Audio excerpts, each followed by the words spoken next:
join me in welcoming our great president, the 44th President of the United States, Barack Obama.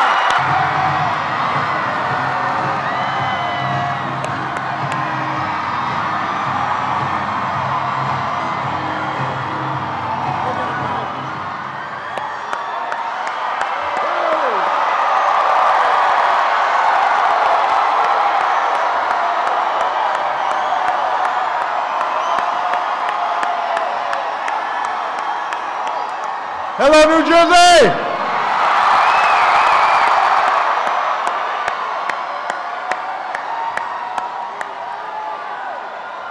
Oh, this is a good-looking crowd here. Thank you. Thank you. Thank you. Thank you.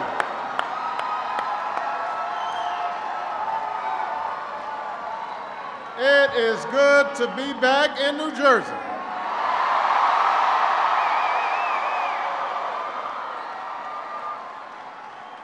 Couple of quick acknowledgments. First of all, I want to acknowledge a few elected officials who have just done great work for New Jersey. Jersey City Mayor Jeremiah Haley, Newark Mayor Cory Booker,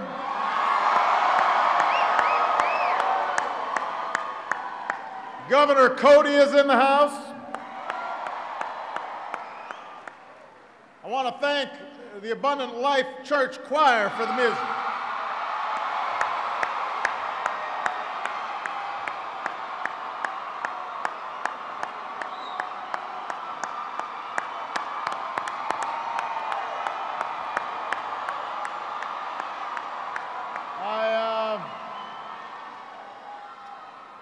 I also just want to take a moment. I know many of you heard that 5 officers in Jersey City were shot in the line of duty this morning. I've been in contact with Mayor Healy about this issue, and obviously all the families are in our thoughts and prayers. It's a reminder of what our law enforcement officials do each and every day to protect us and to protect our families, and we need to keep them in mind as we go forward.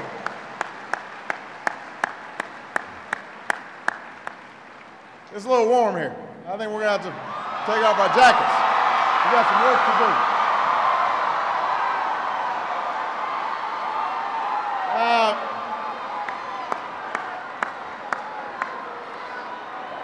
I love you back.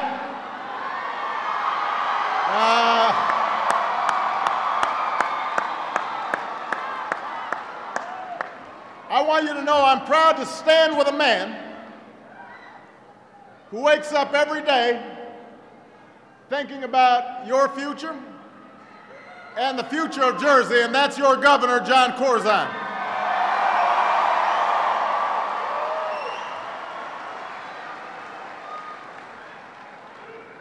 Like many of us in public life today, Jon's a leader who's been called to govern in some extraordinary times.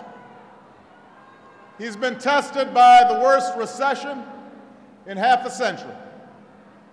A recession that was caused by years of recklessness and irresponsibility and a do-nothing attitude.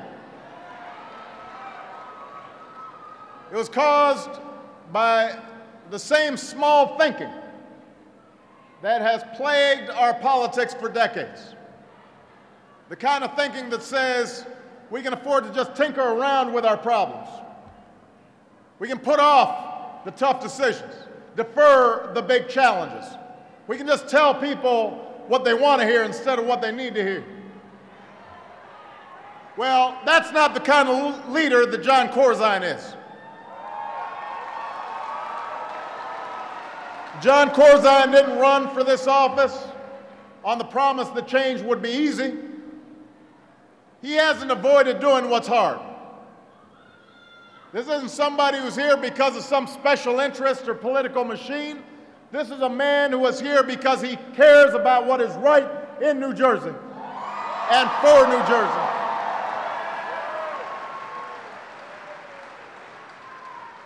Let's take a look at the record. This is a man who has provided more property tax relief than any other governor in New Jersey history.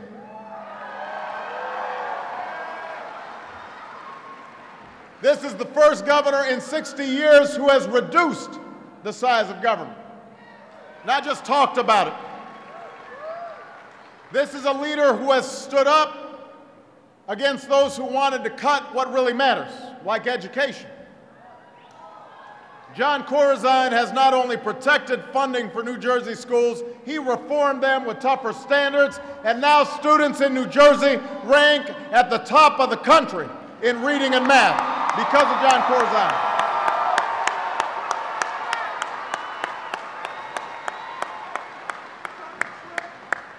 Since Jon Corzine became governor, the Children's Health Insurance Program has been expanded by 80,000 more kids. 80,000 more children have health insurance who didn't have it before. New Jersey's become a leader in clean energy. Jon Corzine wasn't just the first governor to pass an economic recovery plan for his state. He was an ally with the Obama administration in helping us develop a national recovery plan.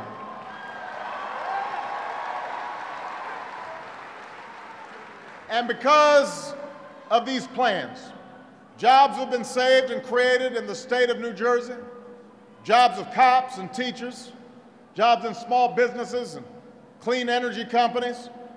Unemployment insurance and health insurance have been extended to those who felt the brunt of this recession and lost their jobs. Tax relief has been delivered to families and small businesses all across the state. And I can promise you this, that more help is on the way in the weeks and months to come.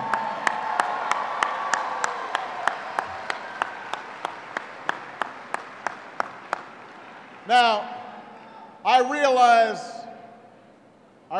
this is little comfort to those of you who've lost jobs in this recession or know somebody who has. I realize that there are a lot of folks who are worrying about losing their home, worried about paying the bills, putting food on the table.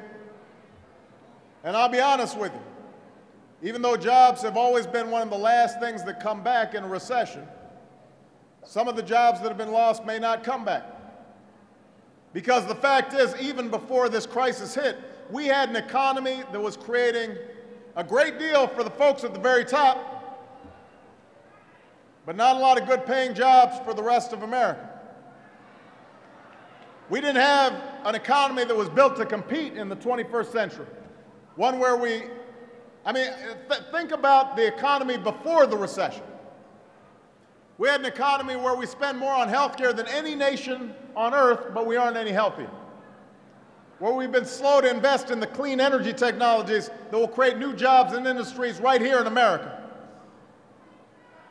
We had an economy where we watched our graduation rates lag behind the rest of the world. We used to be #1 in college graduation rates. Now we're in the middle of the pack at a time when knowledge has never been more important for economic success.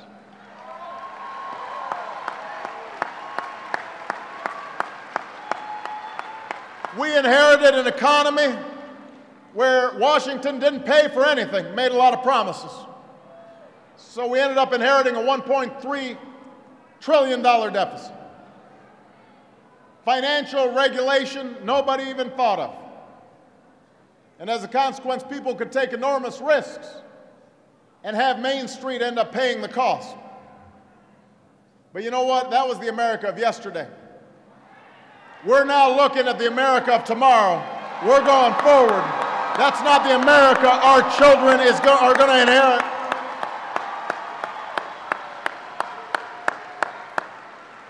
We're going forward, New Jersey. Because what we're facing right now is more than just a passing crisis. It is a transformative moment that has led this nation to an unmistakable crossroads. There's some in Washington, and probably some in Trenton, who want us to just go down the path we've already traveled for most of the last decade, to do the same old, the path where we just throw up our hands at the challenges we face. You hear those voices now. Oh, healthcare is too hard. We can't do healthcare reform. Oh, energy, that's too hard. We can't free ourselves from dependence on foreign oil. Oh, we can't regulate Wall Street. No, that's too hard. The only thing they're offering is more tax breaks to the wealthiest few that make the rich richer and the deficit larger and leave you holding the bag. That's their idea of America. It's a path where our healthcare costs keep rising, where our oil dependency keeps on growing, where our financial markets remain an unregulated crapshoot, where our workers lose out on the jobs of tomorrow. Jersey, I want you to know that's not a future that I accept. That's not a future that Jon Corzine accepts. That's not a future that you accept. We are moving in a new direction. That's what we believe in.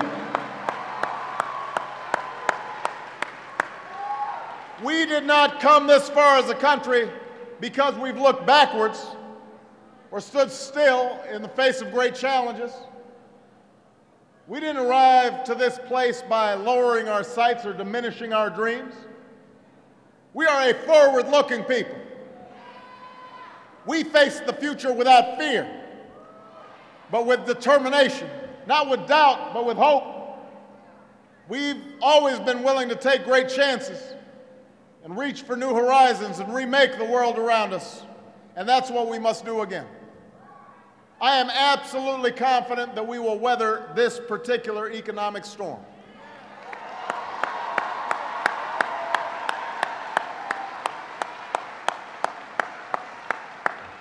But once we clear away the wreckage, the real question is, what will we build in its place? Even as we rescue this economy from the crisis, we've got to rebuild it so that it was better than it was before. We've got to lay a new foundation that will allow the United States of America to thrive and compete in the global economy and give every young person, black, white, Hispanic, Asian, Native American, a chance at a better life.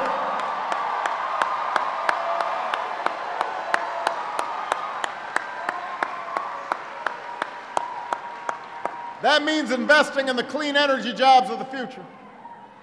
That means educating and training those workers for those jobs. That means finally controlling health care costs that are driving our nation into debt. I want to just talk about health care for a minute. I hope you don't mind. I know it's warm, but just fan yourself a little bit.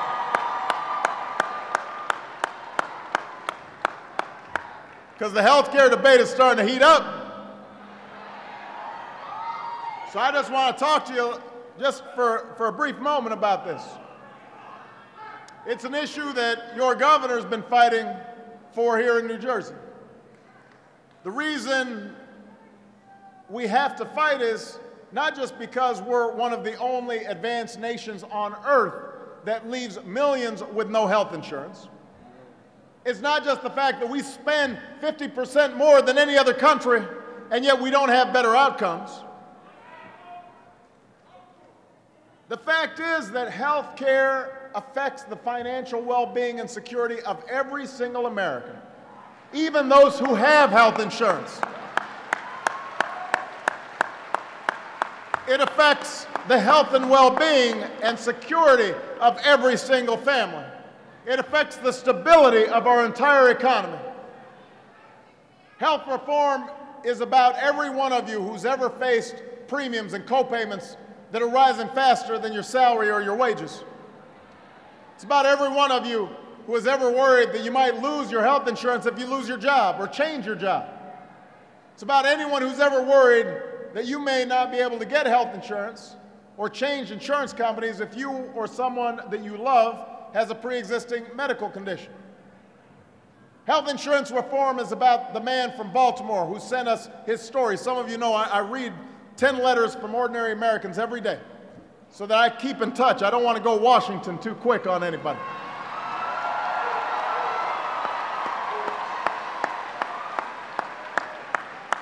So this man from Baltimore, he's a middle-class college graduate, but when he changed jobs, his health insurance expired.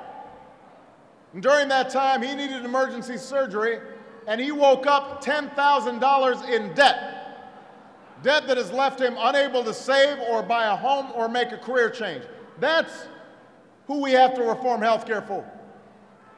Reform is about the woman in Colorado who told us that when she was diagnosed with breast cancer, her insurance company, the one that she had paid over $700 a month for, refused to pay for anything connected to her disease. She felt like she had been given a second death sentence, she said. She had to pay her own treatment with her retirement funds. That woman in Colorado, that's who we're fighting for when we talk about health care reform.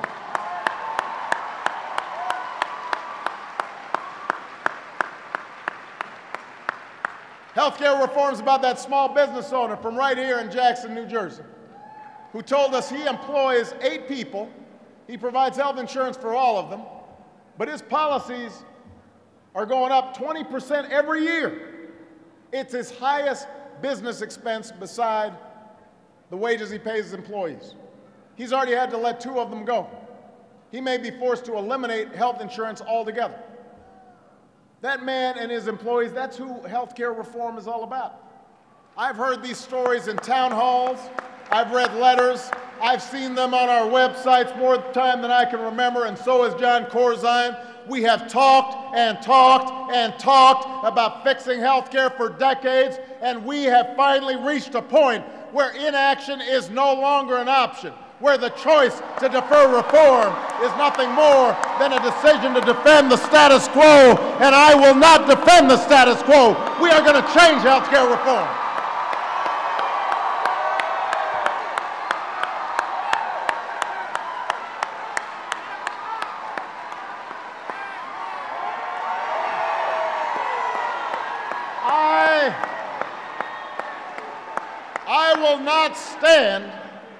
I will not stand for a future where healthcare premiums rise 3 times faster than people's wages.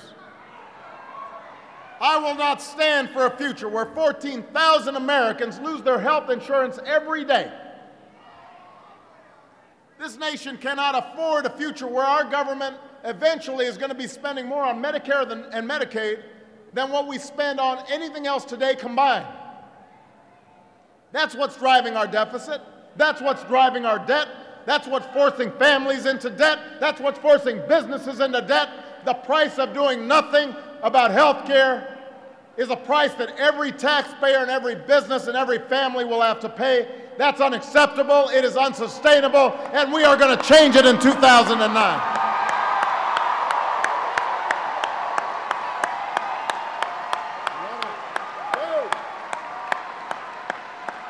Now, I got to warn you, though, it's not going to be easy. There's a reason why it hasn't happened for 50 years. Harry Truman wanted to do it. Couldn't get it done. Every president since that time has talked about it, haven't gotten it done. So it's not going to be easy. And you're going to hear the same scare tactics from special interest groups that have been used to kill healthcare reform for decades. So let me just be clear here, New Jersey, because you're going to hear a lot of nonsense. I know that a lot of Americans are satisfied with their health care right now. They're wondering what they get out of health care reform. So let me be absolutely clear about what reform means for you. First of all, if you've got health insurance, you like your doctor, you like your plan, you can keep your doctor, you can keep your plan. Nobody is talking about taking that away from you. But here's what reform will mean for you. It will mean lower costs and more choices and coverage you can count on. Health insurance reform will save you and your family money. If you lose your job, you change your job, you start a new business, you'll still be able to get quality health insurance you can afford. You'll have confidence that it's there for you. Now, if you don't have health insurance, you're finally going to be able to get it at affordable prices. If you have a pre-existing medical condition, no insurance company will be able to deny you coverage. You won't be worrying about being priced out of the market. You won't have to worry about one illness leading your family into financial ruin. Americans who have coverage will finally have stability and security. And Americans who don't will finally have quality, affordable options. That's what reform means. Reform means that for the first time, we'll have a health insurance exchange. It's a fancy word for a simple concept. We're going to create a marketplace where you and your family and small businesses can go to shop for their health insurance and compare side by side prices and services and quality so that you can choose the plan that best suits your needs. And that's going to mean that insurance companies are going to have to compete for your business.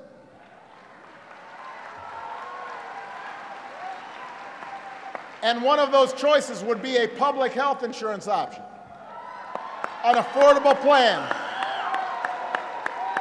An affordable plan that would finally keep the insurance companies honest because they'd be increasing competition and promoting the best practices. So you'd have insurance companies having to look over their shoulder. They can't just price gouge. They can't just eliminate people who are sicker or older. They'd have to cover everybody. Most of all, I have promised that reform will not add to our federal deficit. You're going to hear all kinds of stories about this. It will be paid for. And a big part of how we're going to do that is by cutting out the waste and unnecessary subsidies we give to insurance companies that drive up costs for everybody.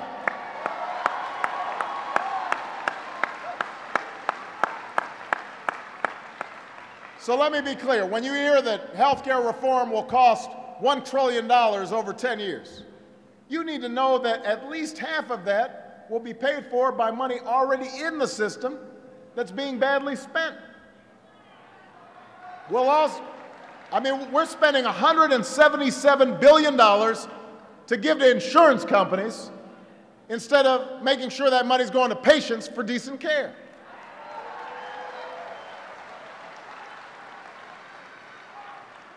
We'll also change incentives so that our doctors and our nurses can finally start providing patients with the best care and not just the most expensive care. And if we do that, then reform will bring down the cost of Medicare and Medicaid, and that will lower our deficits in the long run. So make no mistake about it, health care reform is deficit reform.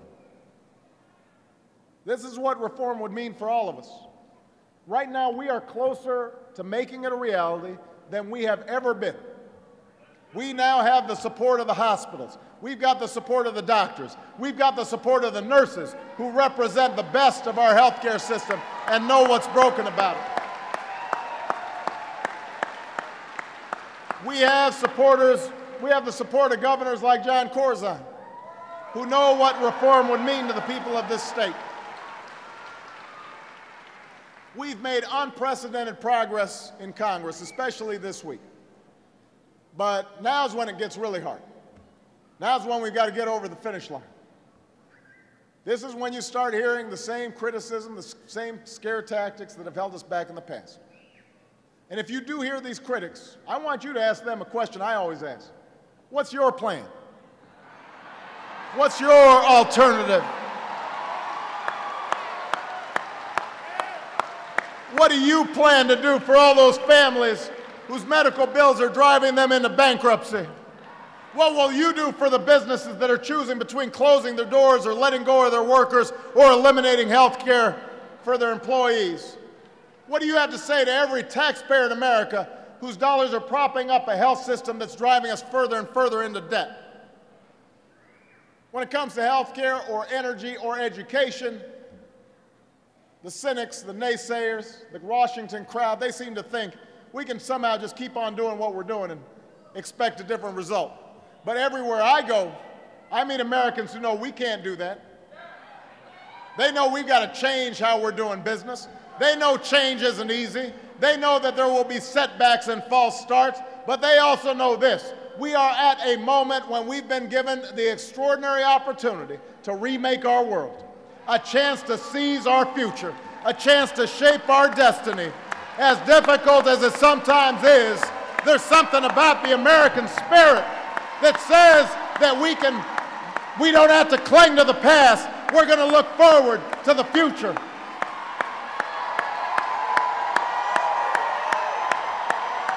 We're creating a movement for change, and that doesn't begin in Washington. That begins here in New Jersey.